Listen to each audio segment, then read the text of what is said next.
এখানে সরষে নিয়েছি 1 চামচ আর পোস্ত নিয়েছি 1 চামচ। এটাকে প্রথমে আমি শুকনো খোলায় একটু ভেজে নেব। আজ আমি বানাবো পুনকো শাকের সরষে পোস্ত, বেগুন আলু দিয়ে পুনকো শাকের সরষে পোস্ত। আমি এটা আমাদের গ্রামের ঘরের মতনই বানাবো, মানে আমাদের বাঁকুড়া জেলায় যেভাবে বানাই সেভাবে বানিয়ে আপনাদের দেখাবো। আর আমার এই রেসিপিটি খেতে খুবই সুন্দর হয়। আর এটা যদি আপনাদের ভালো লাগে লাইক আর সাবস্ক্রাইব করতে ভুলবেন না যেন। আর কমেন্টে জানাবেন আপনাদের আমার রেসিপিটি কেমন লাগলো। এখানে আমি সরষের তেল দিয়ে দিয়েছি, অবশ্যই সরষের তেলে হবে। 2 চামচ সরষের তেল দিয়েছি আর 1/2 চামচ জিরা দিয়েছি আর শুকনো লঙ্কা দিয়ে দিলাম আর দিয়ে দিচ্ছি বড়ি। এই শীতের দিনে বড়ি দিয়ে শাক দিয়ে পোস্ত রান্না করলে দেখবেন অপূর্ব লাগে খেতে। আপনারা নিশ্চয়ই এভাবে বাড়িতেও বানান। আর এখানে আলুগুলো দেখুন আমি এভাবে কেটে নিয়েছি। 4টে আলু দিয়েছি। আলুগুলো আমি দিয়ে দিলাম, দিয়ে আগে বড়িগুলো আমি ভালো করে ভেজে নিয়েছি, তারপর আলুটা দিলাম, দিয়ে আলু বড়ি আবারও একটু ভালো করে মিশিয়ে নেব। আর আপনারা যদি চান তাহলে কিছু বড়ি তুলে রাখতে পারেন, শেষে দিয়ে দিতে পারেন, তাহলে একটু মুচমুচে থাকে। আর প্রথমে দিলে বড়ির স্বাদটা হয়, শাকের সাথে মিশে যায়, সেটাও খেতে ভালো লাগে। এখানে আমি বেগুন নিয়ে নিয়েছি, 2টা বড় সাইজের বেগুনকে এভাবে কুচি করে কেটে নিয়েছি। বেগুনটাও আমি দিয়ে দিলাম। আমি কিন্তু প্রথমে ভালো বেশি তেল দিইনি, আমি শেষে তেল দেবো। ওর যে পোস্ততে বা শাক রান্নাতে যে কোনো তরকারি শেষে তেল দিলে টেস্ট বাড়ে। এরপর ভালো করে মিশিয়ে আমি কিছুক্ষণ কষিয়ে নেব। নুন দিয়ে দেবো যাতে এর থেকে জল রস বেরিয়ে এটা সেদ্ধ হয়ে যায়। হলুদ দিয়ে দিলাম খুব সামান্য, তবে শাক বলে দিলাম, নাহলে পোস্ততে আমরা হলুদ দিই না। পোস্তটা আমরা সাদা সাদাই রান্না করি।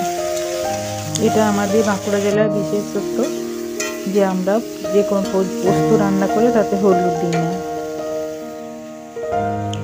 এই যে আমি পুনকো শাক নিয়েছি, আমি প্রথমে ধুয়েছিলাম কিন্তু পরে দেখলাম বালি রয়ে গেছে।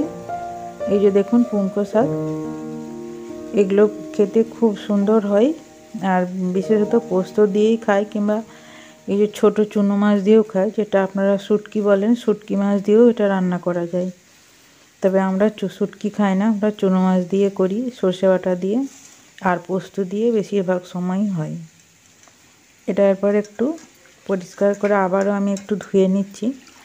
যদিও উচিত নয়, আগে ধুয়ে তারপর কাটতে হয়, কিন্তু আমি দেখলাম বালি রয়ে গেছে প্রচুর, তাই আবারও একটু ধুয়ে নিচ্ছি। খুব ভালো করে জলটা নিংড়ে নিলাম, দিয়ে আমি কড়াই দিয়ে দিচ্ছি। দিয়ে এরপর একটু কষিয়ে নেব। আর নুন দিয়ে দিলেই শাক থেকে জল বেরোয়। আমি এমনি বাইরে থেকে আর জল দেবো না, শাকের জলেই আলু আর বেগুনকে খুব ভালো করে সেদ্ধ করে নেব। আবারও আমি মিশিয়ে দিচ্ছি, তলা উপর করে দেব, শাকগুলো নিচে আর বেগুন আলু ওপরে। শাকটা দেখুন কতটা ছিল, কমে গেল। পালং শাকের মতন এটা খুব কমে যায়। আমি 2 মিনিট ঢেকে রেখে দেব যাতে আলু বেগুন ভালো করে সেদ্ধ হয়ে যায়। আর এই যে ভাজা পোস্ত আর সর্ষেটা আমি হামালদিস্তায় দিয়ে নিয়েছি। আমি এই তরকারি রাতের দিকে রান্না করছি, এই জন্য একটু অন্ধকার অন্ধকার লাগছে। পোস্তটা খুব মিহি করব না, একটু দানা দানা থাকবে। এদিকে দেখুন আমার এটা হয়ে গেছে কড়ার তরকারিটা। এটাকে আমি আবারও ভালো করে মিশিয়ে নেব। আর এই সময় একটু আলুটা চেক করে নেব, আলুটা সেদ্ধ হয়েছে কিনা।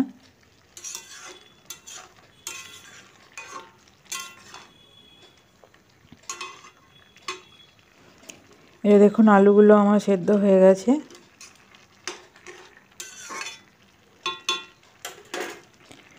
এরপর আমি হামালদিস্তাতে যে পোস্তটা একটু গুঁড়ো করেছিলাম, মানে দানা দানাই থাকবে, দানা দানা থাকলে এটা খেতে ভালো হবে, মিহি হলে খেতে অতটা ভালো লাগবে না।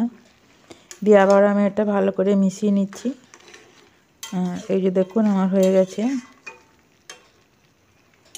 পোস্তটা দেওয়ার পরে আমি আরও 2 মিনিট একটু ফুটিয়ে নিয়েছি। এরপর কাঁচা সর্ষের তেল দিয়ে দেব।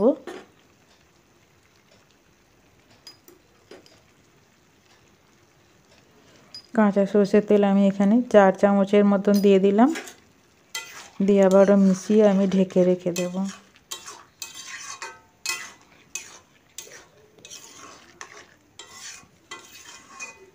এটা আমার হয়ে গেছে। এটা রুটি দিয়ে খেতে খুবই ভালো লাগে।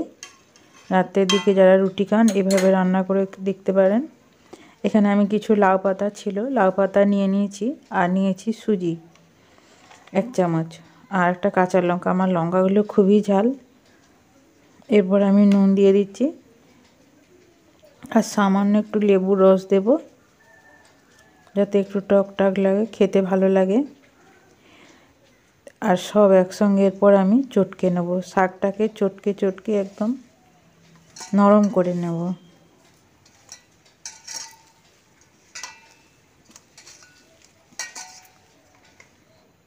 তো দেখুন কতটুকু হয়ে গেছে, কমে এইটুকু হয়ে গেছে। এরপর আমি এখানে 2 চামচ বেসন দিয়ে দিচ্ছি, দিয়ে বেসনের সঙ্গে শাকটাকে আবারও ভালো করে আমি মিশিয়ে নেব।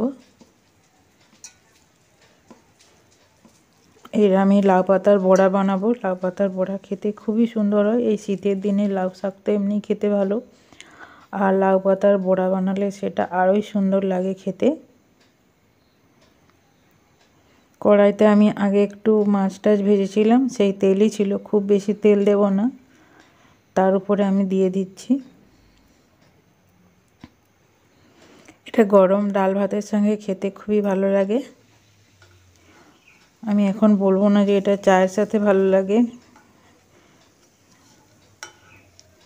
কারণ এটা ডাল ভাতের সঙ্গেই খেতে ভালো লাগে। এটা শাক তো, আর চায়ের সঙ্গে কী খাবে, স্ন্যাক্স তো নয়।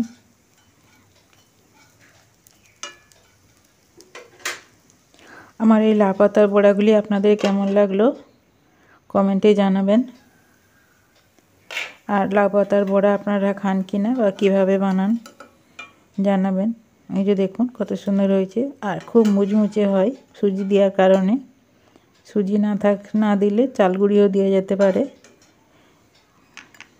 সুজি দেওয়ার জন্য একটু স্বাদটা একটু ভালো হয়। যে দেখুন আমি 4টা করে নিয়েছি।